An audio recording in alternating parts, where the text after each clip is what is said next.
Now that you have your students comfortable straight running and sliding and gliding on skis, it's time to introduce them how to stop and control their speed. To do that, we introduce a wedge, or some people may call it a snowplow. We've already talked about a wedge a little bit when we were doing the wagon wheel. To make that wedge, one way to do it is just step your heels out and keep your tips together. You can do that another way by making a wider athletic stance and then pointing your tips in. Another way to do this with kids is talking about spreading the peanut butter. To spread the peanut butter, they take their heel and they smooth it out over the bread. They can do this with 2 skis, or they can just do this with 1 ski.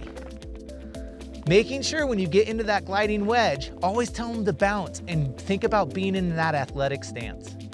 Okay, now it's time to get your students to control their speed through a gliding wedge. By doing this, you just have them push off, and if they're going too slow, they can stay in parallel. If they get going faster, have them push their heels out, make a little bit larger of a wedge, or a smaller wedge to get going. As you can see, I still pick terrain that brought me to a natural stop. We want to make sure that we still keep them in a comfortable area, that they don't have to rely on that wedge to stop, but the terrain is still helping them come to that stop.